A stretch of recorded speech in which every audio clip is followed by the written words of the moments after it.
ഉള്ള പൂളപ്പൻ കറിയാണ്. Hi, village സ്പേസിലേക്ക് എല്ലാവർക്കും സ്വാഗതം. എല്ലാവർക്കും സുഖമല്ലേ? ഇന്നത്തെ നമ്മുടെ ഐറ്റം എന്ന് പറഞ്ഞത് ചോറിന് വേണ്ടിയുള്ള ഒരു കറിയാണ് നമ്മളിന്ന് റെഡിയാക്കുന്നത്. വേറൊന്നുമല്ല, നല്ല അടിപൊളി ഒരു തീയൽ. ഒരു പക്ഷേ നമുക്ക് പലർക്കും അറിയാം, നമുക്കെല്ലാവർക്കും ഇഷ്ടവുമാണ് തീയലെന്ന് പറഞ്ഞത് അല്ലേ. നമ്മളറിയാൻ പേത്തവർക്ക് വേണ്ടി ഒന്ന് പരിചയപ്പെടുത്തുകയാണ്. വളരെ സിമ്പിളായിട്ട് നല്ല ടേസ്റ്റോട് കൂടി തന്നെ ആ തീയൽ എങ്ങനെയാണ് ചെയ്യുന്നതെന്ന് നോക്കാം. ഇപ്പോൾ തേങ്ങ വറക്കാനായിട്ട് ഞാനൊരു ചീനച്ചട്ടി അടുപ്പത്ത് വെച്ചിട്ടുണ്ട്. ഒരു തേങ്ങയുടെ പകുതി തേങ്ങാപ്പീര് ഇത് ചൂടായതിനു ശേഷം ഇതിൻ്റെ അകത്തോട്ട് ഇട്ട് കൊടുക്കാം. ഇപ്പോൾ തേങ്ങ നമുക്ക് ഒന്ന് ഇളക്കി കൊടുത്ത് ഇത് നല്ലപോലെ റോസ്റ്റ് ചെയ്യണമെന്നൊക്കെ പറയത്തില്ല, അതായത് നല്ലപോലെ ഒരു ബ്രൗൺ നിറമാകണം. അത്ര സമയം വരെ ഇത് ഇളക്കി കൊടുക്കണം. ഇങ്ങനെ കൈവിടാതെ ഇളക്കി കൊടുത്ത് നല്ല ചുമക്ക ഒന്ന് മൂപ്പിച്ചെടുക്കണം. ഇപ്പോൾ തേങ്ങ ഒന്ന് ചുമന്ന് വരണമെങ്കിൽ ഒരല്പം വെളിച്ചെണ്ണ ഒഴിക്കുകയാണെങ്കിൽ അതാണ് പെട്ടെന്ന് തന്നെ നമുക്ക് റെഡിയാക്കി എടുക്കാം. അപ്പം ഞാൻ ഒരല്പം വെളിച്ചെണ്ണ ഒഴിച്ചു കൊടുക്കുക. അത് തേങ്ങ വറുത്തെടുക്കാൻ വേണ്ടിയുള്ളതാണ്. ഒരു അര ടീസ്പൂൺ പെരുംജീരകം ഇതിൻ്റെ അകത്തോട്ട് ഇട്ട് കൊടുക്കുകയാണ്. ഇനി ഒന്ന് ഇളക്കി ഈ തീയലെന്ന് പറയുന്ന സാധനമുണ്ട്. നമ്മുടെ നാട്ടിലൊക്കെ ആണെങ്കിൽ ഓരോരുത്തരും ഓരോ രീതിക്കൊക്കെയാണ് ചെയ്യുന്നത്. എണ്ണ ഒഴിക്കുമ്പോഴത്തേക്ക് പെട്ടെന്ന് തന്നെ നമുക്ക് റെഡിയാക്കി എടുക്കാം. ഇനി അതങ്ങനെ ഇളക്കി കൊടുത്തുകൊണ്ടിരിക്കും. തീ കുറച്ച് വെച്ച് വേണം തേങ്ങ വറുത്തെടുക്കാൻ. അപ്പോൾ തേങ്ങയൊക്കെ തന്നെ ഇതേപോലെ ഒന്ന് ചുമന്ന് വരുന്നുണ്ട്. അപ്പോൾ ഈ ഒരു രീതിയിൽ റെഡിയാക്കി എടുക്കണ ഒരല്പസമയം എടുക്കും കേട്ടോ. തേങ്ങ തേണ്ട ഈ പരുവാകുമ്പോഴത്തേക്കും നമ്മൾ നേരത്തെ പറഞ്ഞില്ലേ ആ പൊടികളൊക്കെ അങ്ങോട്ട് ചേർത്ത് കൊടുക്കാം. ആദ്യമേ വേണ്ട മുളക് പൊടിയാണ്. ഞാനൊരു 2 ടീസ്പൂൺ അളവിൽ കാശ്മീരി മുളക് പൊടിയാണ് ഇട്ട് കൊടുക്കുന്നത്. ഇനി നമുക്ക് ഇതേപോലെ കുറച്ച് മഞ്ഞൾപ്പൊടി. അടുത്തായിട്ട് വേണ്ടത് 1 ടേബിൾ സ്പൂൺ അളവിൽ മല്ലിപ്പൊടിയാണ്, അത് ഇട്ട് കൊടുക്കുക. അപ്പോൾ ഈ പൊടികളെല്ലാം ചേർത്തതിന് ശേഷം നമുക്കൊന്ന് ഇളക്കി കൊടുക്കാം. ഇപ്പോൾ തേങ്ങ വറക്കുമ്പോൾ ഞാൻ ഒന്നും പറയണം, ചെറിയ തീയിൽ വേണം തേങ്ങ വറുത്തെടുക്കാനായിട്ട്. എന്നാലേ നമുക്കത് കറക്റ്റായിട്ട് ഇതേപോലെ വറുത്തെടുക്കാൻ പറ്റും. മല്ലിപ്പൊടി, മുളക് പൊടി, മഞ്ഞൾപ്പൊടിയൊക്കെ ഇട്ട് ഇതേപോലെ നല്ലപോലെ ഒന്ന് മൂപ്പിക്കുക. തേങ്ങയ്ക്കകത്ത് തന്നെ അത് റെഡിയാക്കി എടുക്കുക. ഇപ്പോൾ ഇത് റെഡി ആയിട്ടുണ്ട്. ഇത് ഞാൻ തൽക്കാലത്തേക്കൊന്ന് മാറ്റി വെക്കുകയാണ്. ഇത് നമുക്ക് വേറൊരു പാത്രത്തിലോട്ട് മാറ്റാം. കാരണം ഇതൊന്ന് തണുക്കണം, അതിനുവേണ്ടിയാണ് ഇതൊന്ന് നിരത്തി കൊടുക്കുക. ഇത് തണുക്കാൻ വേണ്ടിയാണ് ഇങ്ങനെയൊക്കെ ചെയ്യുന്നത് കേട്ടോ. ഇനി നമ്മൾ ഇതേപോലെ ഒരു കടായി അങ്ങോട്ട് വെച്ചിരിക്കുകയാണ്. കടായോ മൺചട്ടി ഇഷ്ടമുള്ളതിൻ്റെ അകത്ത് നമുക്ക് റെഡിയാക്കാം കേട്ടോ. നമുക്കിതിൻ്റെ അകത്തോട്ട് അല്പം വെളിച്ചെണ്ണ ഒഴിച്ച് കൊടുക്കുക. എണ്ണ ചൂടായതിന് ശേഷം നമുക്ക് ഈ ഉള്ളി വൃത്തിയാക്കി വെച്ചിരിക്കുന്ന ഈ കൊച്ചുള്ളി അങ്ങോട്ട് ഇട്ട് കൊടുക്കുക. ഒന്ന് ഇളക്കി ഉള്ളി ഒന്ന് വഴറ്റിയെടുക്കണം കേട്ടോ. അതിന് വേണ്ടിയാണ് നമ്മളിപ്പോൾ ചീനച്ചട്ടിക്കൊക്കെ ഇട്ടിരിക്കുന്നത്. ഉള്ളി എടുക്കുമ്പോൾ നമ്മൾ ഈ കഴുകത്തില്ലേ, കഴുകുമ്പോഴത്തേക്ക് അതൊരു കോട്ടത്തുണിക്കകത്തുള്ള തുടച്ചിട്ട് വേണം ഈ എണ്ണയ്ക്കകത്ത് ഇട്ട് കൊടുക്കാൻ കേട്ടോ. അത് അറിയാൻ പറ്റുന്നവർക്ക് വേണ്ടി ഞാനത് പറഞ്ഞെന്ന് മാത്രമേ ഉള്ളൂ. നമ്മുടെ ഈ ഉള്ളിയൊക്കെ ഇതേപോലെ ചെറുതായിട്ട് ചുമന്ന് വരുന്നുണ്ട്. ആ സമയത്ത് തന്നെ ഈ വൃത്തിയാക്കി വെച്ചിരിക്കുന്ന ആ ഒരു മുരിങ്ങയ്ക്ക് ഇതേപോലെ ചെറിയ കഷ്ണങ്ങളായിട്ടാണ് വെച്ചിരിക്കുന്നത്, അത് ഇട്ട് കൊടുക്കുക. കൂട്ടത്തിൽ നമുക്ക് എരിവിനാവശ്യമുള്ള പച്ചമുളക്, ഞാനൊരു 2 പച്ചമുളക് എടുക്കുന്നുള്ളൂ. കാര്യം ഒരുപാട് എരിവായ തീയലിൻ്റെ ടേസ്റ്റ് അങ്ങ് പോകും. പിന്നെ നമുക്കെല്ലാം കൂടെ കൂട്ടി ഒന്ന് ഇളക്കി, അതായത് ഉള്ളി, മുരിങ്ങയ്ക്കായി, പച്ചമുളകും എല്ലാം കൂടെ ഇങ്ങോട്ടൊന്ന് റെഡിയാക്കണം. ഇത് അടുപ്പത്തിരിക്കട്ടെ. നമ്മൾ നേരത്തെ വറുത്ത് വെച്ചിരിക്കുന്ന തേങ്ങ നല്ലപോലെ തണുത്തിട്ടുണ്ട്. തണുത്തതിന് ശേഷം ഇത് നല്ലപോലെ ഒന്ന് അരക്കട്ടെ.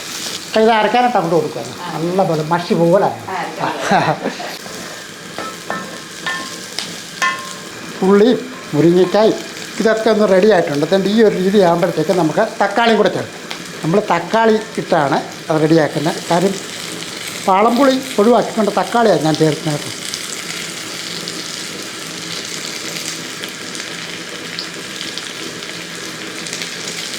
പഴുത്ത തക്കാളിയൊക്കെ അങ്ങോട്ട് അരിഞ്ഞ് അങ്ങോട്ട് ഇടും.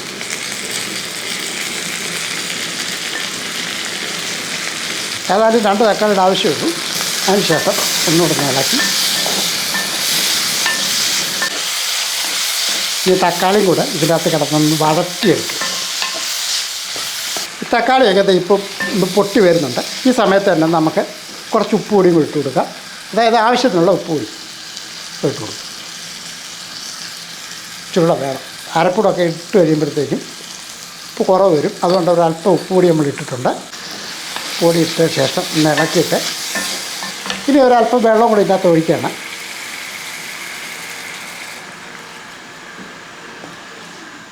കുറച്ച് വെള്ളം ഒഴിക്കും. കാര്യം ഇത് നമുക്ക് ചോറിനുള്ള ഒരു കറിയാണ്. അപ്പോൾ അതനുസരിച്ച് ഒരല്പം ചാറോട് കൂടി വേണം ഇത് റെഡിയാക്കി എടുക്കാനായിട്ട്. ആവശ്യത്തിനുള്ള വെള്ളം ഒഴിച്ചു കൊടുക്കും.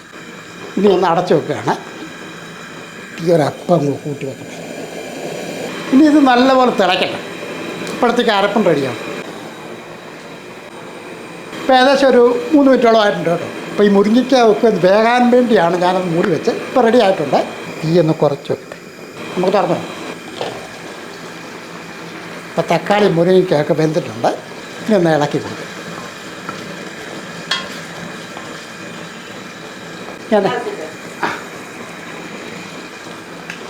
തേട ഇപ്പോൾ നമ്മുടെ അരപ്പൊക്കെ റെഡി ആയിട്ടുണ്ട്.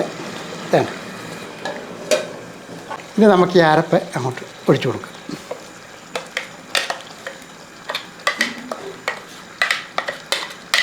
ഒരല്പം വെള്ളം ഒഴിച്ച് നമുക്ക് ഈ ജാറിൻ്റെ അകത്ത് അരപ്പൊടിക്കും.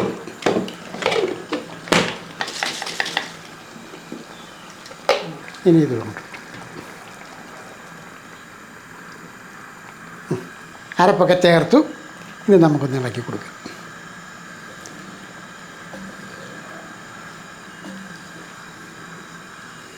ആ തീയലിൻ്റെയൊക്കെ ഒരു മണമില്ലേ, കറക്റ്റ് അത് കിട്ടുന്നുണ്ട് കേട്ടോ. ഇത് ഒന്ന് തിളക്കട്ടെ. അപ്പോൾ നല്ലപോലെ തിളച്ചിട്ടുണ്ട്. നന്നായിട്ട് തിളച്ചതിന് ശേഷം ഇത് നേരെ താഴോട്ട് വെക്കും. ഇതിന് ഉപ്പൊക്കെ നോക്കണം കേട്ടോ. അതൊക്കെ നമ്മുടെ ആവശ്യത്തിന് ഉണ്ടോ എന്ന് നോക്കണം. നമുക്കറിയാലോ ഈ തീയലെന്നൊക്കെ പറഞ്ഞാൽ നമ്മുടെ നാടൻകറിയാണ്. അപ്പം തീർച്ചയായിട്ടും തളിച്ചൊഴിക്കണം. ഇപ്പോൾ നമുക്ക് കടുക് പൊട്ടിക്കാൻ വേണ്ടി ഒരല്പം വെളിച്ചെണ്ണ കൊണ്ട് ഒഴിച്ച് കൊടുക്കാം. എണ്ണ ചൂടായ ശേഷം നമുക്കൊരല്പം കടുക് കിട്ടും. കടുകൊക്കെ ഒന്ന് പൊട്ടി വരും. 2-3 വാറ്റൽ മുളക് അത് വെക്കും. കൂട്ടത്തിൽ ഇച്ചിരി കരിയാപ്പലി.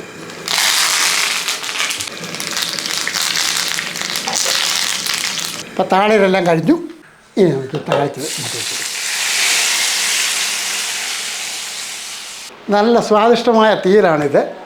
പിന്നെ ചേനയോ അതേപോലെ വെണ്ടയ്ക്ക അങ്ങനെ ഉരുളൻകിഴങ്ങ് ഇതുകൊണ്ടെല്ലാം നമ്മൾ തീയൽ വെക്കും അല്ലേ.